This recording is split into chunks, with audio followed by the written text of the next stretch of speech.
Saya-saya day! Yeah, yeah!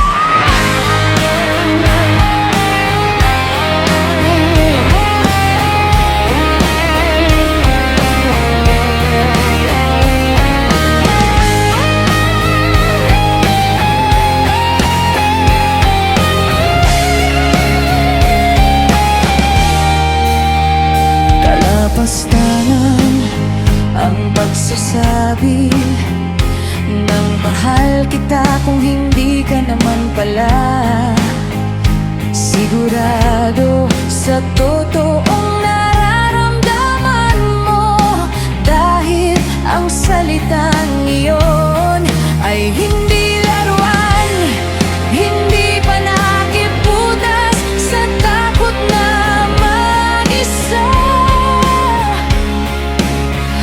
Malakang hindi ginagamit upang punan ang sariling kakulangan.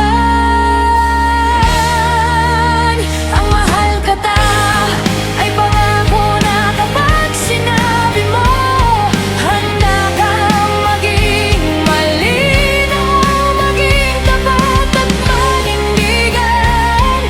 Hindi kasalanan ang pagkalito, pero kasalanan ang gawing tahanan ng puso ng isang tao habang ikaw mismo ay nag-aalinlangan. Sa lahat ng salamat na aking natatanggap, wala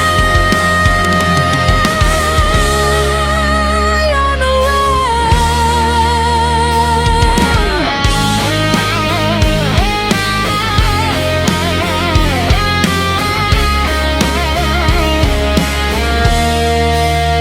ang bawat salamat ninyo ay parang tahimik na kwento ng pagkakaunawaan na lagi kong ingatan.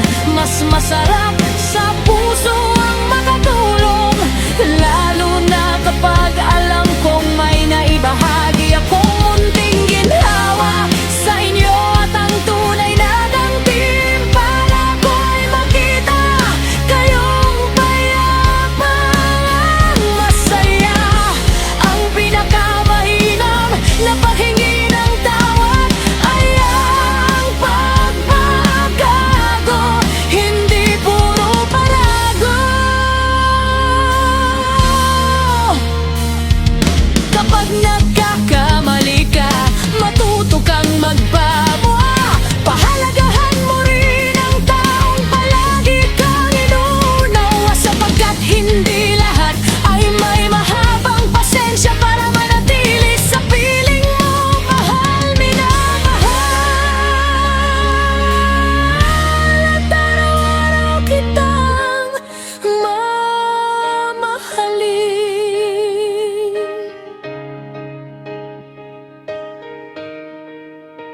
Sa bawat umaga at sa bawat paglubog ng araw, sa saya at sa unos, sa katahimikan at sa ingay ng mundo, pipiliin kita.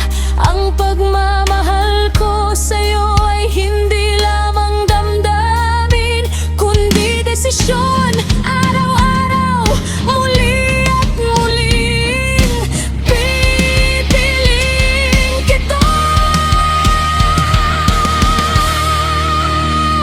Bumahalin.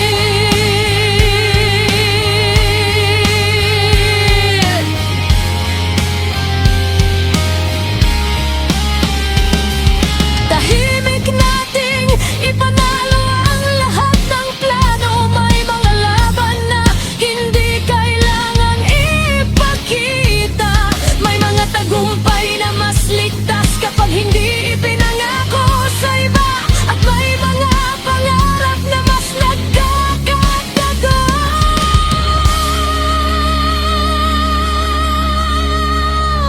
kapag pinoprotektahan muna at sa tamang panahon. Kapag handa na, ang lahat ay lilitaw, hindi